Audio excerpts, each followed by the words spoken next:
حکوومەتی عێراق لە پارێزگای هەڵەبجە پرۆسەی وەرگرتنی گەرمی جوتیارانی دەست پێ کرد. لە ڕۆژی یەکەمدا 15 لۆری وەرگرتووە.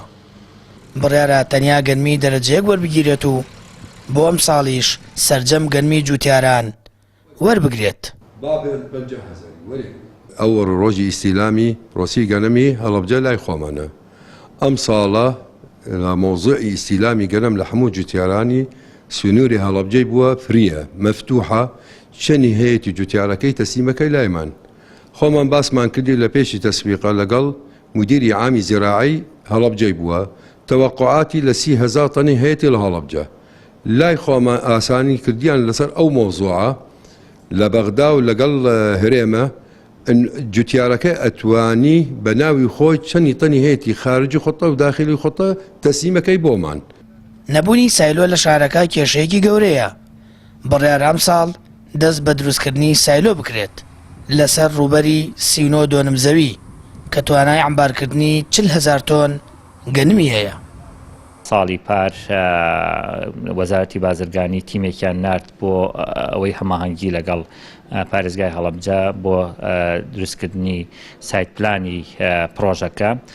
سایت پلانەکەی تەواو بوو لەلایەن وەزارەتی بازرگانیەوە و وەزارەتی پلاندانان و وەزارەتی بازرگانی هەردوو لایەن پەیوەندیان بە پارێزگاوە کرد کە بۆ ئەم ساڵ لەوایە کە بچێتە بواری جێبەجێکردن و ڕەزامەندی ئەنجومەنی وەزیرانیش وەرگیراوە بۆ پرۆژەکە. ساڵی ڕابردوو جوتیارانی سنوورەکە 30,000 تۆن گەنمیان بەرەمێناوە.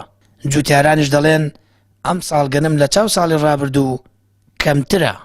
تقریبا 2 مانگسێمان ئار نادۆڵن گەنم نەماوە لە سایلۆ و لە عەمارەکانە. ئەتر ئەمەش بەرەکەتێکی خوایە گەر عێراقی شوەریەگریە شتێکی خراپ نییە و ئەو شەر ساقیکاتەوە بۆ میلەتی ساقادی کاتەوە بە ئاردوێداتەوە هاوڵاتیان. پێشتر حکوومەتی عێراق ئەو بڕیارەی بدایە کە گەنم بە سعرێکی ئاوا گونجاوی فەلا زیاتر خزمەتی گەنمەکەی ئەکرد لەبەر ئەوەی سەمادی زیاتر لێدا بەڕووبوومی گەنمەکەی باشتر و جارێ زیاتر بەراوەکانی خزمەتی زیاترەکرا ئاوی لەسەر بۆ ئاوەدرا هیچ کێشەی نەیە بۆ ئەوانە بەس کە بڕیارەکەی درەنگدا فەلا فریا هیچ نەکرد. لە سنووری هەڵەبجە 2230 جوتیارەیە. لە بری سایلۆ لە پەنکەرەکان گەنم وەردەگیرێت.